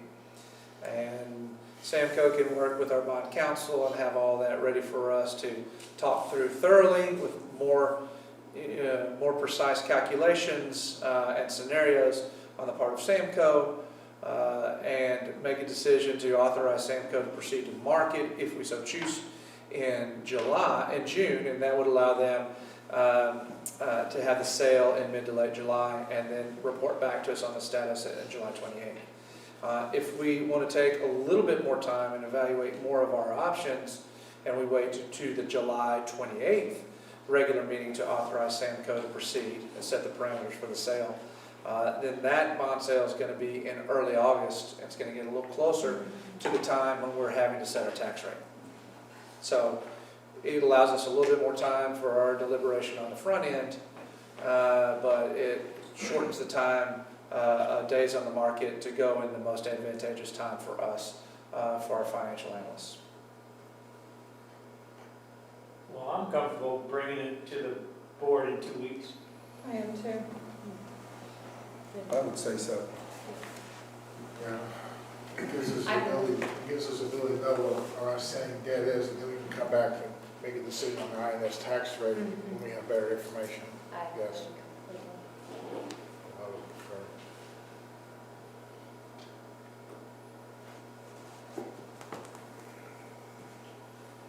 But we actually have two decisions here. We actually have a decision.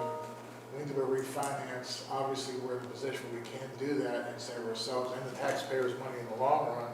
Get the savings up front to save our INS fund balance right now, and then make a decision. Do we want to raise the INS tax rate to help us during the short term, or do we want to wait a year and see if this thing balances out? I think that is exactly right, Mr. Finley. I think we need to, my thinking is we need to look at this advanced refunding option so that we can move forward. And then we need to continue that discussion about what the tax rate should be and what our options are. And that's where Dwayne and his crew will be able to look at, perhaps additional facility needs in the future. We already have a 10-year master facilities plan, and what that could look like. And they have the models built that can do, or they will have the models built, and can do a number of those scenarios for us. Play those out. The best thing this board can do right now is to give future boards as much flexibility, because past boards have given us that flexibility, and we're going to use that flexibility now, so we need to continue that mindset is, okay, what can we do today to make it easier for future boards to make good decisions? So the more options we have now, the more options those boards are going to have in the future.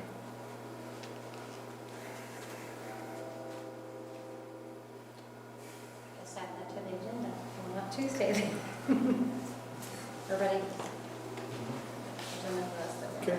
With that in mind, then let's just look at the budget timeline for our June 16th regular meeting. We will have for your consideration compensation plan. We already talked a little bit about that as a 0% growth right now. And we are, we'll have the stipends in there and all those things that we normally have in our compensation plan. We will have an update on health insurance costs and some potential changes to our plan. And we may decide to take a little bit more, or actually for the first time, dip into the balance that we have available. I think we set some money, the board set some money aside when we went into partially self-funded, and we were able to add to that in the last year. And so we'll talk about options with that. And now we've got seek approval of negotiated sale parameters and authorization for Samco to proceed in there as well. Then in the July 21st budget workshop, you will see updated revenue and appropriation projections. A lot of those numbers are going to change. So don't fall in love with the numbers you saw. Again, it's the concepts rather than the exact numbers because revenue and appropriations will change between now and July.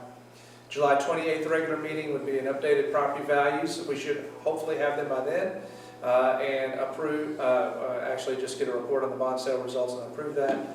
And then we still have the August called meeting for the adoption of the budget and tax rate. And with that, final questions and discussions that we have. Is there a similar effect if the tax revenue comes down, if it's not 97%, if it's significantly lower? Is there a similar effect with INS as there is with the O&M? Yes, sir. It would be every percentage that the collection goes down is $265,000. So we've been thinking about it going up closer to 99. Goes the other way, it has the same effect. Right. And we still don't know what they're doing, what they estimate yet. And we won't know that until November, December, January next year. Sure. Which is a reason to have a fund balance in case we miss it. And really, I'm thinking right now on our debt service, on our INS, and we only have right at $3 million. We've got to really be we get judicious in that because we're not in a normal year where it's going up 3, 4, 5%. And it's just so many unknowns that are hard to plan for. So again, that maximum flexibility that we keep harkening back to.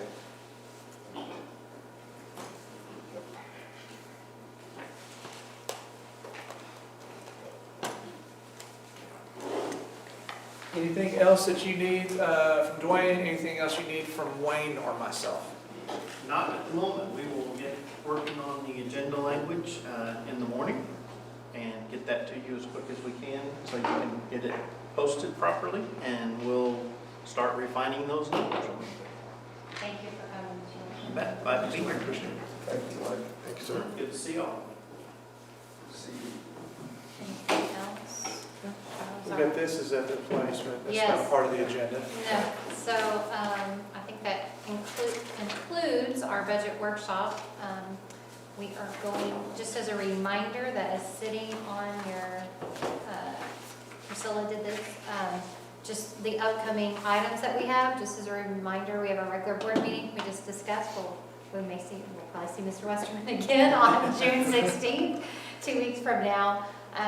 Also reminders, you need to let Priscilla know. I think Gary and Jerry right now are the only ones, but TASB's going to be, SLI is going to be virtual.